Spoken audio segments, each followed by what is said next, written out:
Hi, everyone. Thanks so much for coming. I'm letting people trickle in. My name is Michelle May Curry, and I am the grants manager for the Arts Exhibition Grant Line. I'm also the curator on staff at the DC Commission on the Arts and Humanities, and manage our art bank program as well as our gallery and the curated exhibitions within our gallery.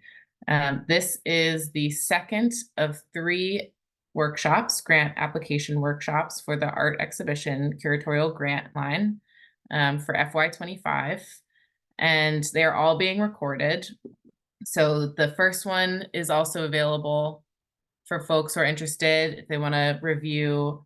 And there will be a third one if you have any other questions. They're all the same. They're all the same webinar. But this is a live opportunity for you all to hear more about the grant line, ask any questions that you have, and I will be sure to provide the slides for this presentation tomorrow, as well as some follow-up documents that might help you prepare your application. Links to things like our Clean Hands, our resources for grant applicants, and links to our grant portal. So today we're going to be going over the grant program generally, its goals, some notes about eligibility for individuals and organizations, some key dates related to the 3 exhibitions that we are looking for curators for, some notes on preparing a budget for this grant line, guidance on creating the exhibition plan, how your application, once it's submitted, will be evaluated by a jury panel. And then some notes on all of the mandatory documents that you will need to submit for this application, how to prepare them well, and then how to submit them in our grant portal. I'm going to stop at midpoints, at natural stopping points along the way, and ask if you all have any questions. But please, if you have any questions before I switch a slide or that you want to make sure you get clarified immediately, please raise your hand, use the raise your hand function, or drop something in the chat. I'm recording and will be moving through slides, so there's a chance that I might miss it as it comes through, but I'll make sure to periodically check the chat. Okay, so a bit about this grant line.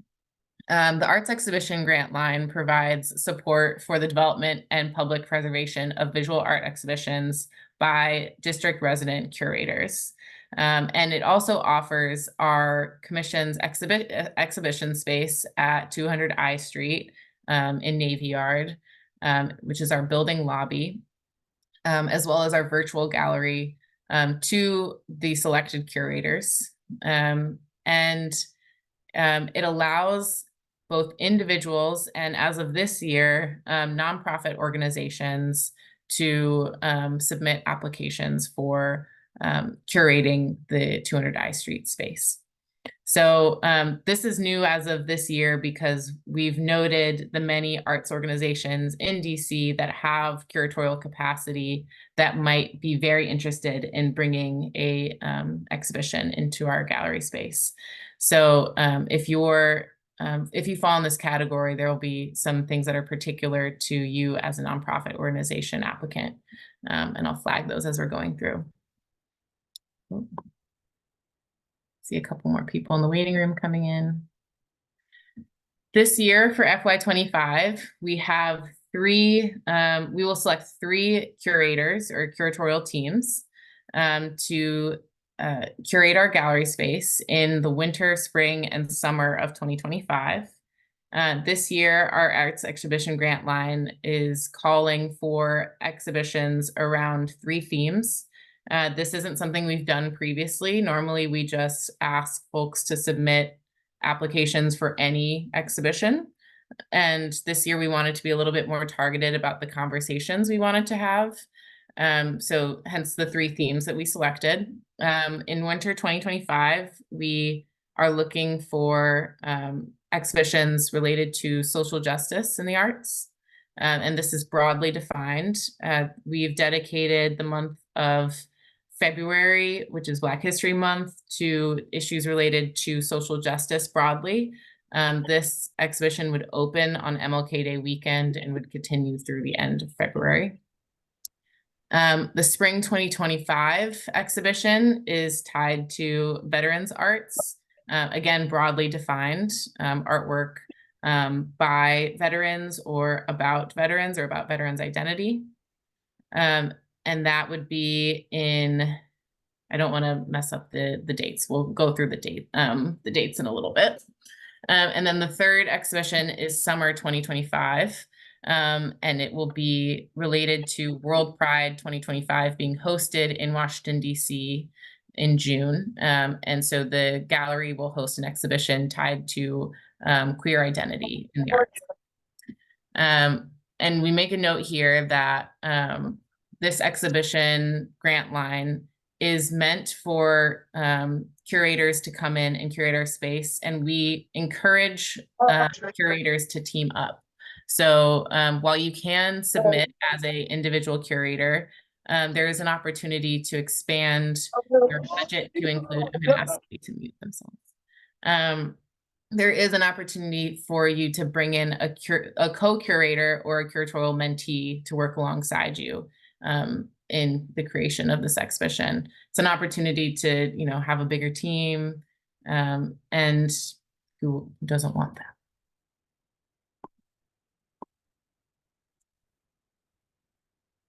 So something I note here, besides this being an opportunity to offer our space up to world-class curators who live in the district, I also really appreciate the types of conversations that our gallery seeks to have in comparison to other art spaces in DC, or perhaps the unique mission that our gallery has. We are a civic arts gallery. We're playing with DC taxpayers' dollars, with district government funds. And we take that seriously as a call to have conversations that are important to DC residents and the greater metropolitan community. In comparison to, let's say, a fine arts gallery exhibition or a museum exhibition, our gallery is, free, open to the public, funded by the government, and in that sense, our exhibitions also have a call to be accessible, community-oriented, and in the name of, bringing the arts to the general community, general public. Some notes on eligibility. For individual applicants, they're going to be a little bit different than for nonprofit arts organizations. So if you're an individual, we ask that you be over the age of 18 with prior curatorial experience, and this is something you can elaborate on in your CV and resume that you submit, or CV or resume.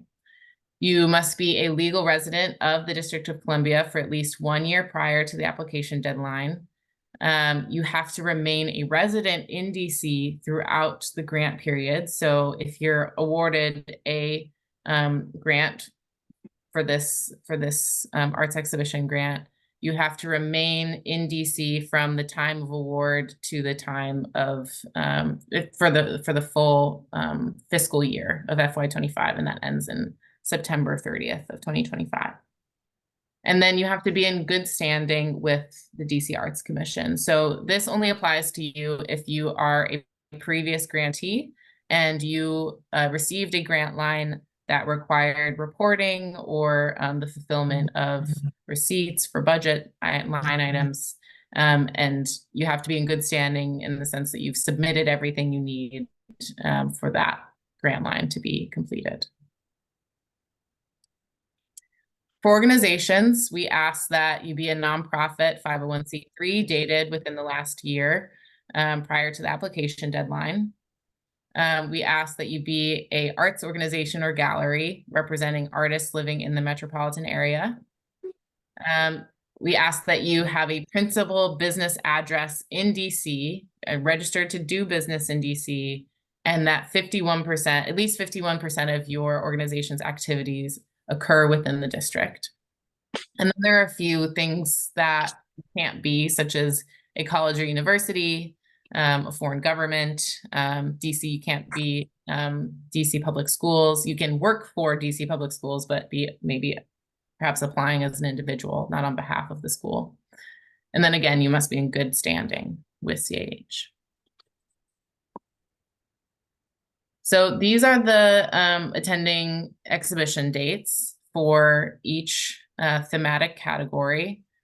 Social justice arts will be up in the winter time from January 10th to March 7th. Art of Veterans exhibition would run from April 4th through May 23rd. And then the World Pride exhibition would run from June 13th through August 1st.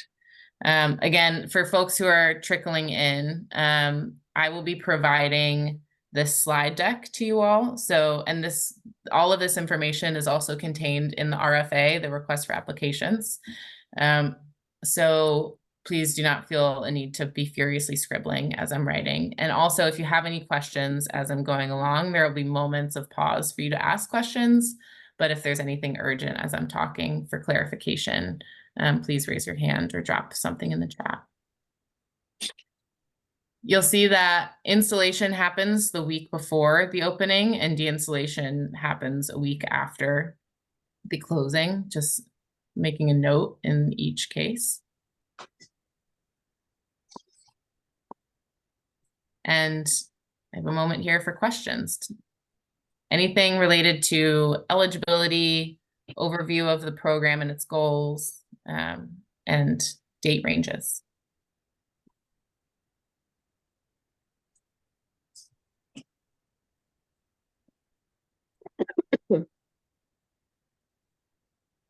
Happy to move on if there's no questions. So some notes on budget. You will submit a budget spreadsheet with your application. This is something that we provide for the application itself, so you do not have to create it. And we'll run through a few of the things that are allowable costs for you to include in that budget at this time. So you are allowed a curatorial fee to pay yourself for the labor of creating the exhibition, as well as a co-curator fee for any co-curator or curatorial mentee that you bring onto this project. We ask that not exceed 20% of your budget in both cases.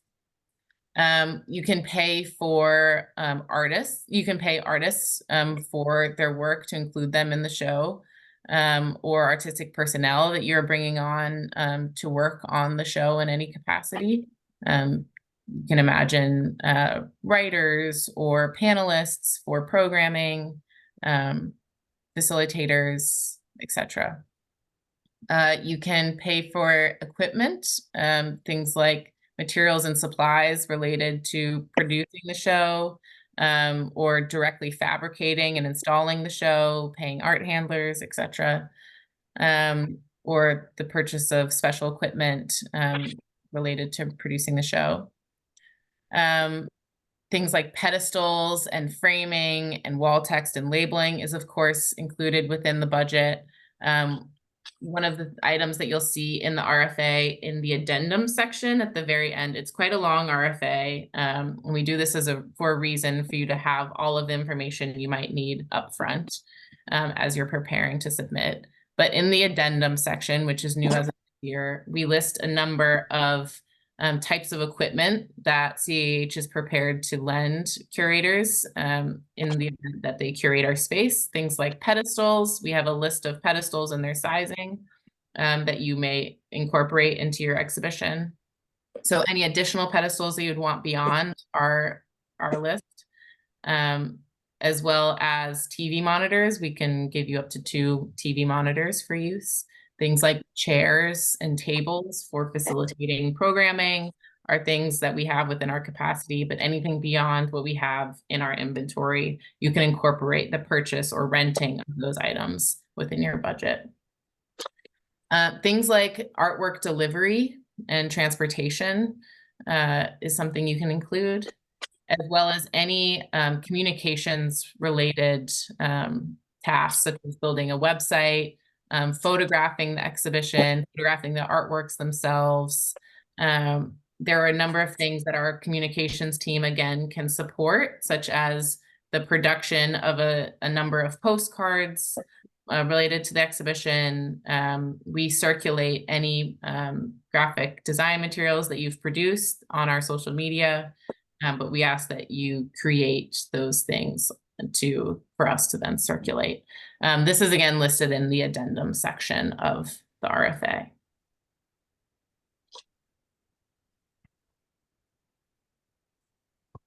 I've gone through a few of these already, things like printing flyers, renting chairs, space rental for storage of artwork as you're bringing it in before artwork delivery for install. Any travel directly related to project implementation, and any documentation of the exhibition related to video work, photographing the show, any exhibition catalogs you would like to produce for the show. There are a few things that you are not allowed to include within your budget, such as food and beverage. The district government does not pay for food and beverage across the board. This is not a CAH mandate, but a government mandate. Any sub-granting or re-granting of funds from CAH. So an example of this is if you put out a call for art that you then, granted the funds that way. You can pay artists for inclusion, right? But you cannot, create it as a grant. Any tuition or scholarships that you can pay.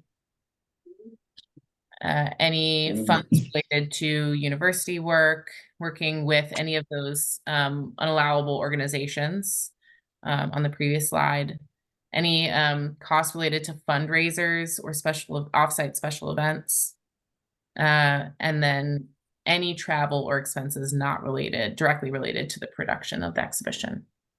And if you have any questions on what might fall in this category of unallowable costs, please feel free to email me and I will answer any specific questions that you might have. You'll find in the RFA a whole section related to the gallery specifications, gallery blueprints. You're welcome alongside these blueprints to come in and take your own measurements if you have any additional measurements that you'd like to consider as you're building out your exhibition. The gallery is approximately 180 linear feet within a building lobby. It is separated off from the entrance to the lobby, but it is a government building in the sense that folks are coming in and out of the space regularly.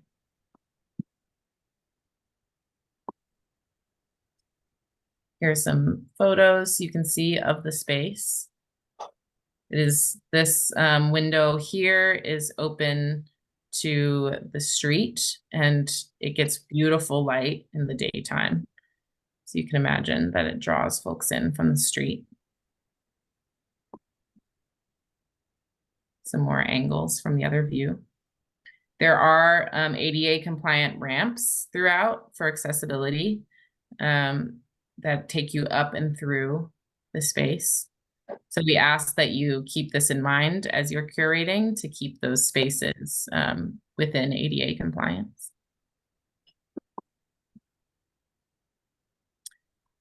Any questions about gallery layout or budget this time?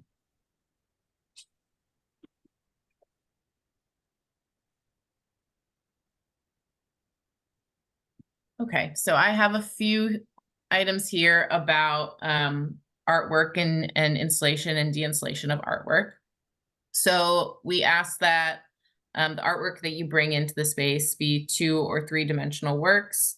We do have the capacity to bring in video installations through our monitors, but I'm not sure of our ability to show projections. We don't have a projector. We ask that you bring a checklist of artworks, of proposed artworks for the application.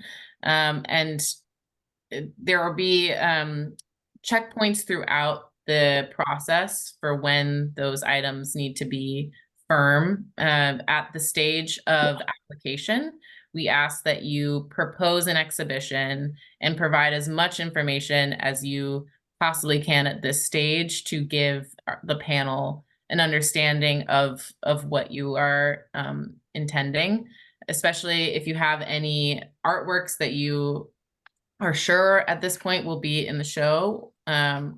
But we don't ask that you have a fully fleshed out exhibition with artworks rendered on the wall at this stage, though there will be a point in the award process where that will be required prior to exhibition execution. And we'll go through that at the stage. But at the stage of application, if you can provide a checklist of as many works as you're proposing at the stage. And a note that the curator, if they identify as an artist, if they produce work, may include up to 2 pieces of their own artwork in the show.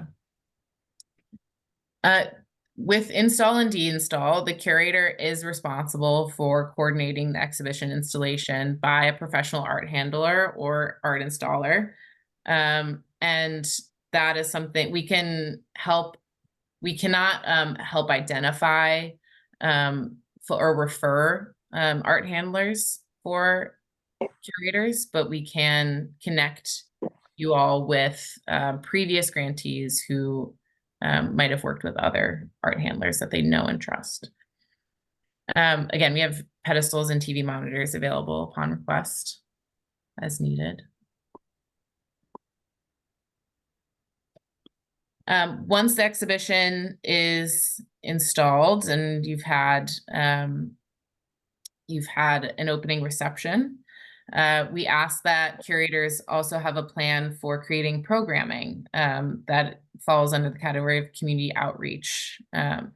We want curators to be responsible for the planning and promoting and hosting of those events. We make the space available to you and employ security to keep the space open for those events, but it is on the curator to propose and identify panelists and execute the programming itself.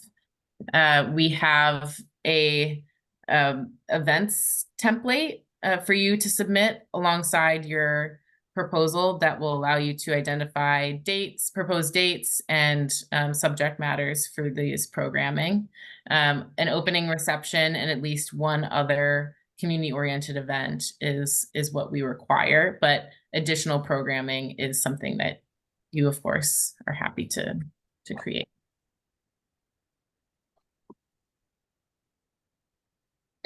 Your work, your application, once it's submitted, will be evaluated on 3 criteria.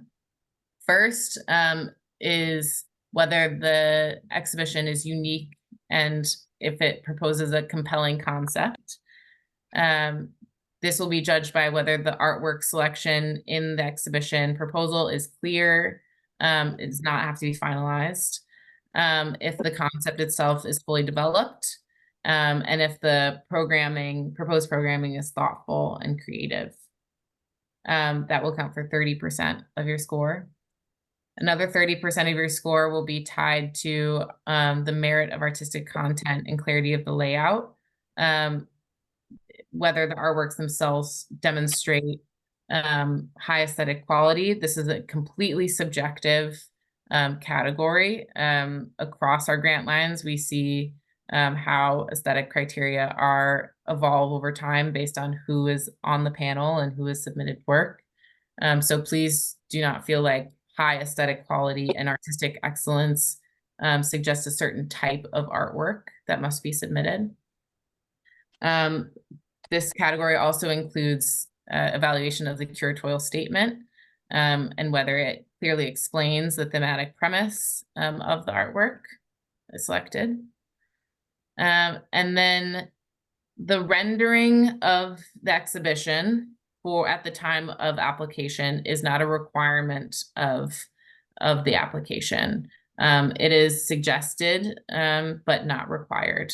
And how you render that exhibition is up to you. You can use the provided screenshots in the RFA to render artwork onto the wall, or you can use your own layout scheme or create walls to put the artwork on it in your application.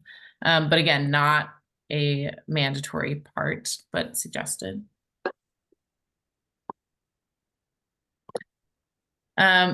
Another 30% of your application will be evaluated by the intentionality in planning and implementation of creating a welcoming, inclusive environment, whether or not the exhibition offers emerging and underrepresented artists an opportunity for exposure through the utilization of different types of artists, contractors, the thought around calling out to different types of audiences in the district and different types of programming participants. Whether the co-curator or co-curatorial mentee have been included in the proposal in a meaningful way. And then the last 10% looks at the budget and the feasibility of the budget, whether or not the proposed budget will create a successful exhibition. Any questions about evaluation criteria?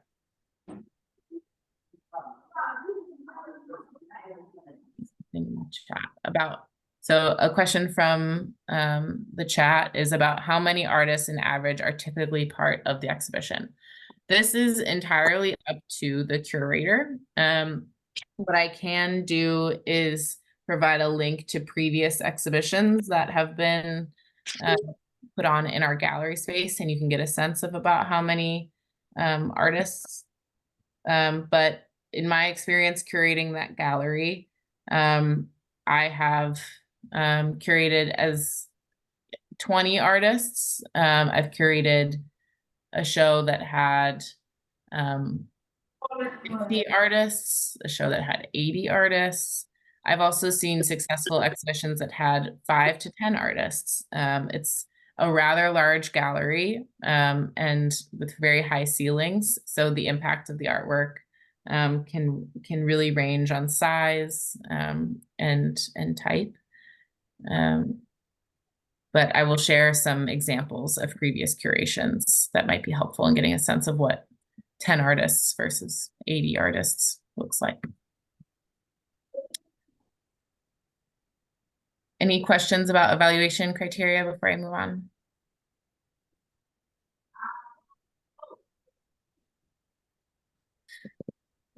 Okay, I'm going to move on to application documents. There are a number of mandatory documents that need to be submitted at various stages in this process.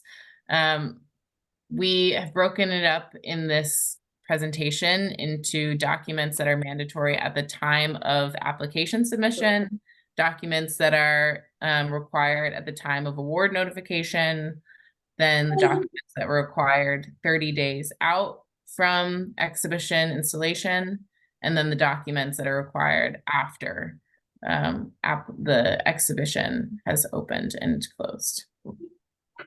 So with your application, there's going to be 2 slides here. You will submit an exhibition proposal with a curatorial statement that relates to the proposed exhibition, and we ask that be a maximum of 500 words. This is your opportunity to describe the scope of the exhibition, what it is that you are presenting for the jury to review, how you imagine using the space, what types of programming, narrating how programming might fit into the exhibition's run, and identifying any artists and artworks that you would like to include in the exhibition.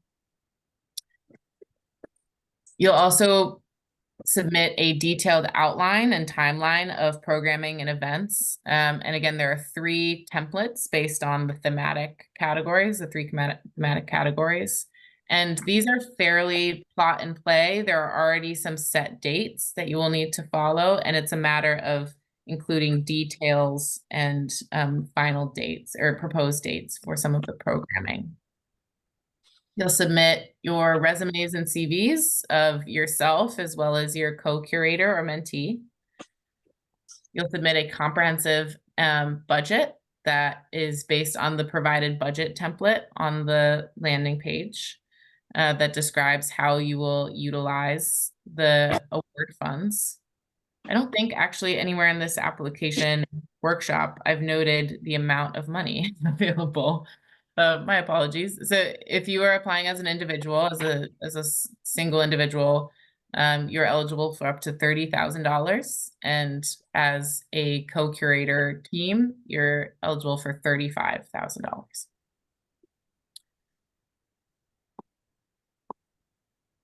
You will also submit artist statements for as many of the artists that you would like to, that you are proposing to include at this stage. Again, this is not a final list, but a proposed list to give the panel a sense of the exhibition that you are proposing.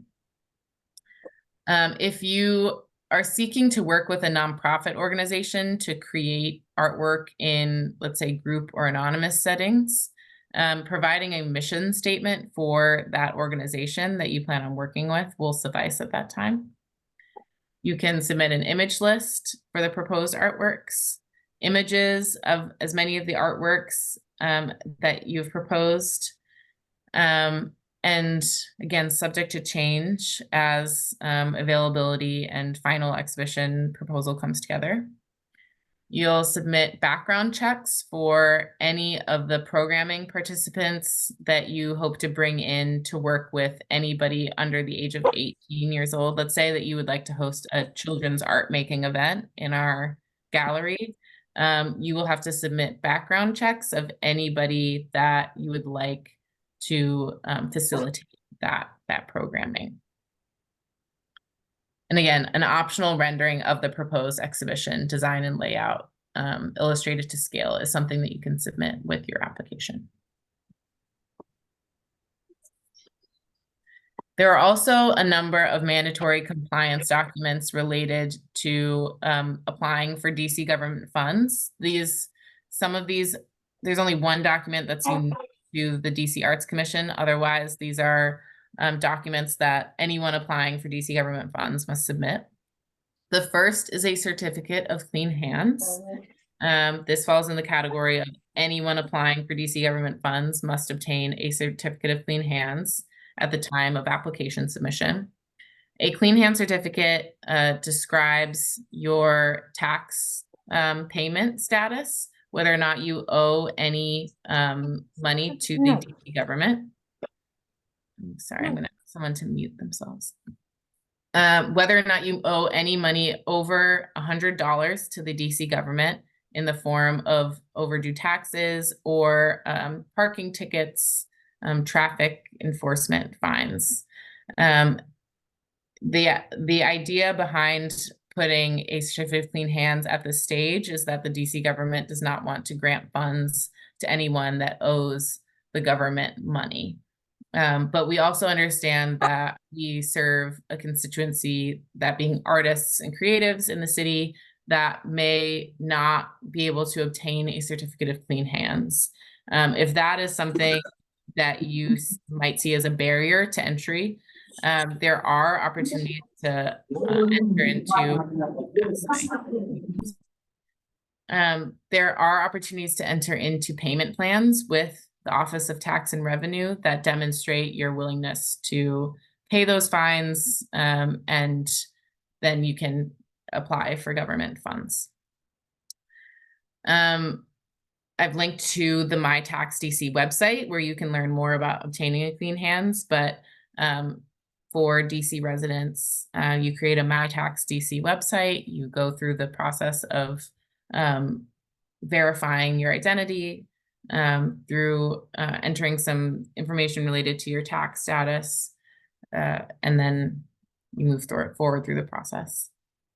The second item is a statement of certification, which is a document of agreed terms as you work with the DC Commission of the Arts and Humanities, related to how you will receive your funds, how you will do your necessary reporting related to your awards, things like that.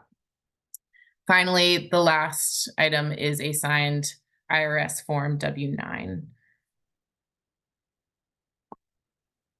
There are some additional mandatory compliance documents for nonprofit organizations related to the IRS tax status of your organization. You'll need to submit a letter of determination, a tax certificate of incorporation, and then a IRS Form 990 from the most recent fiscal year, which is 2023.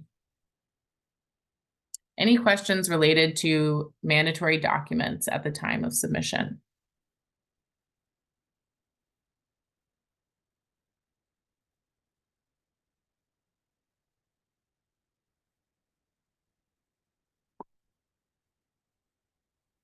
There's only one document that you have to obtain at the time of award, which is a proof of commercial general liability insurance, which allows you to insure the artworks that are coming into our space, any loss or damage of the artwork during installation and exhibition and de-installation periods.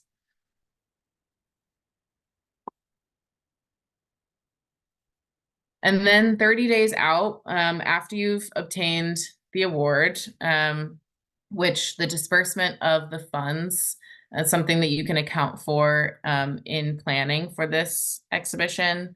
The disbursement of the funds come out in stages. There's a large sum at the beginning, a sum towards the middle, and then a small sum towards the end. And you can imagine how you might account for that in your budgeting. But 30 days prior to the installation of the exhibition in our gallery, we ask that you submit a number of final exhibition materials.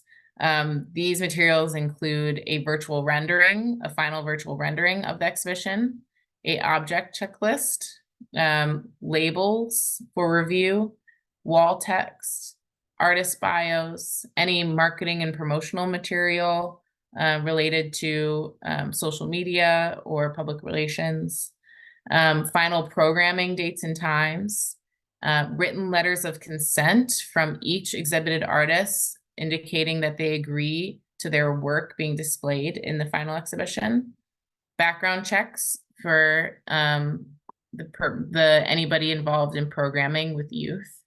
And these are all sort of checkpoints 30 days prior to the exhibition that I will be a part of managing. We fully believe in your creative autonomy as curators. It is not my place to say no to creative ideation. Rather, we're looking at this point for, does the show exist? Is it clear? Is it good? Does it comply with being displayed in a government building? And this is something that we would work together as a team to identify anything that needs to be altered at this stage.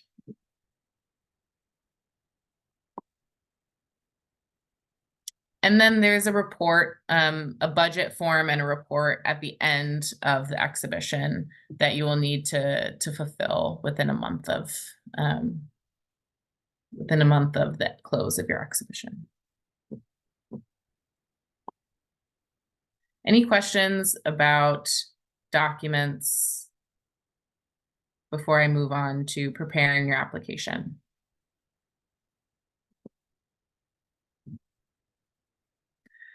So just some tips as you're working towards the July 1st deadline.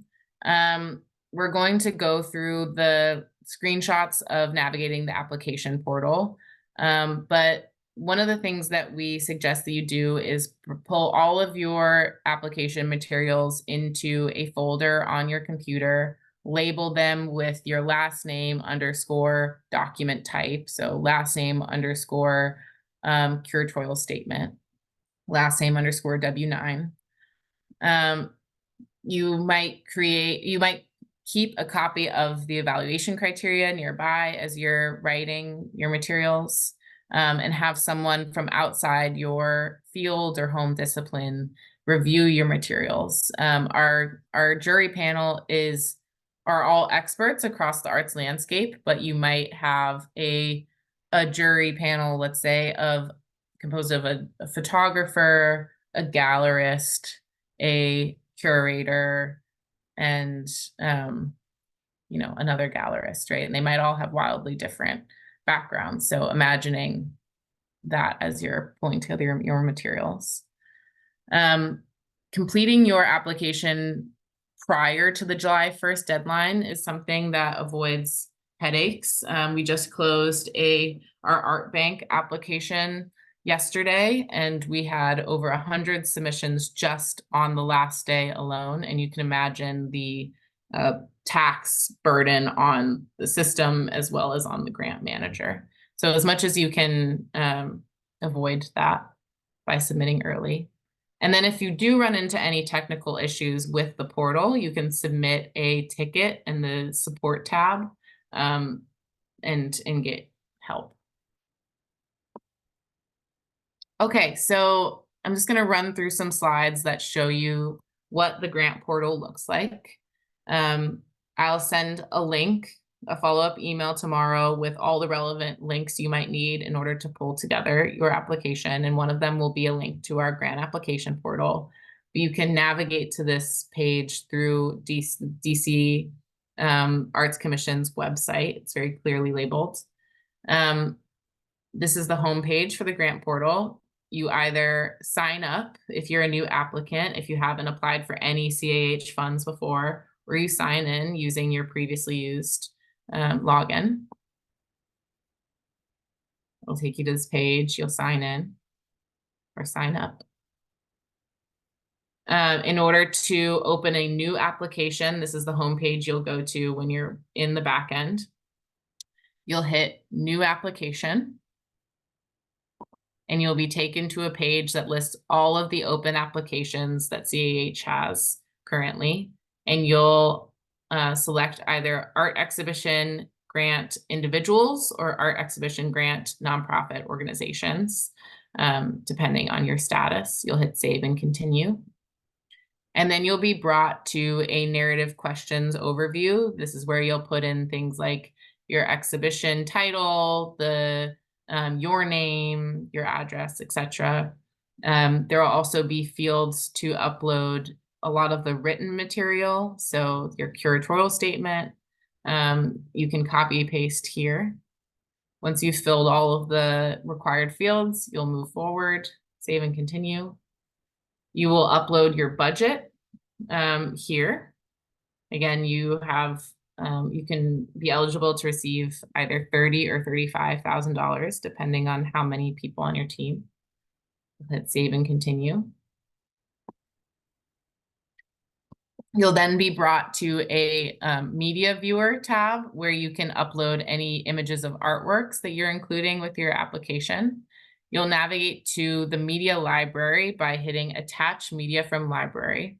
And you can think about this as the portal's document library. So there is a stage where you upload to the document library, and then there is a second stage where you put those documents and artworks into your application by selecting them in.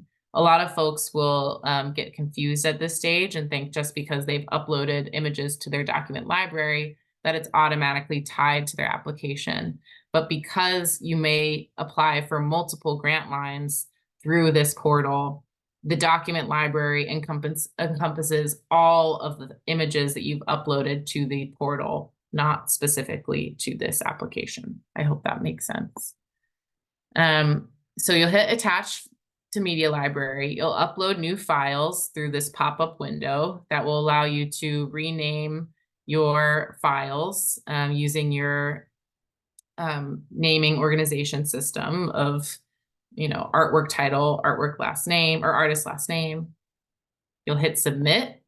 And you'll be brought, an orange box will pop up that says click here when you're done uploading files to see your new media files. This is the stage where you will then be able to select the artworks from your document library, from your media library into your application. You'll hit this orange button, and then you will physically click all of the titles, the blue titles of the works that you would like to be a part of your application.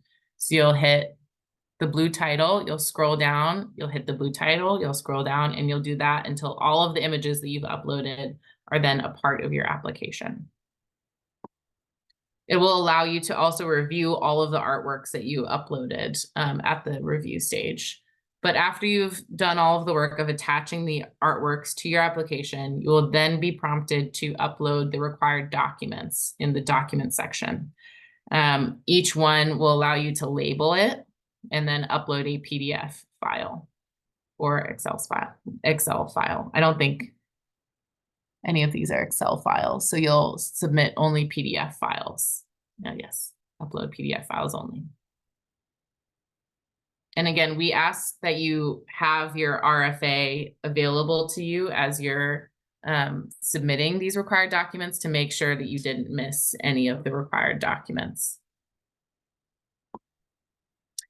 And then after you've reviewed all of those documents, all of your statements, your narrative questions, your artworks, you will have a chance to do a final review, and then you will hit submit.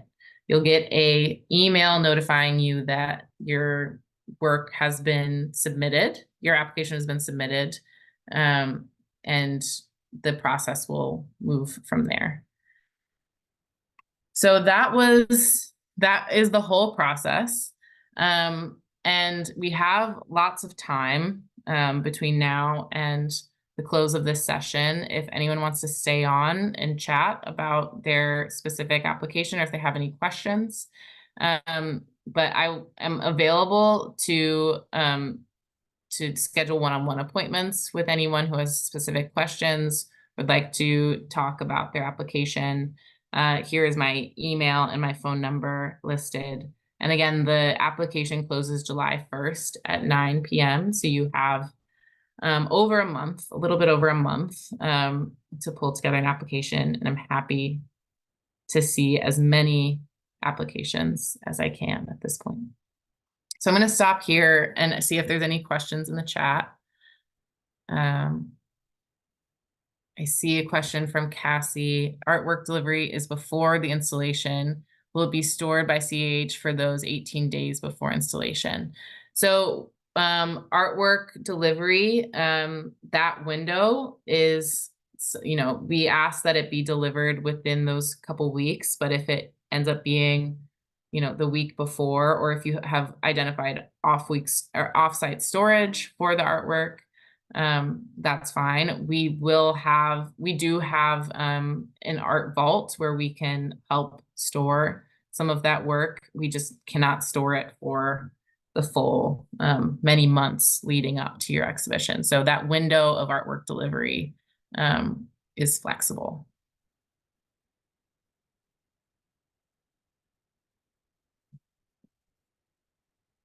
Any questions at this stage?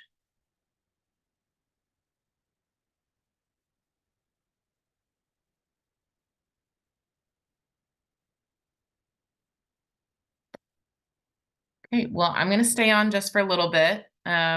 This concludes our second of 3 AEG workshops. This has been recorded, and I will send a copy to you all tomorrow. But I really appreciate your attendance and your attention today.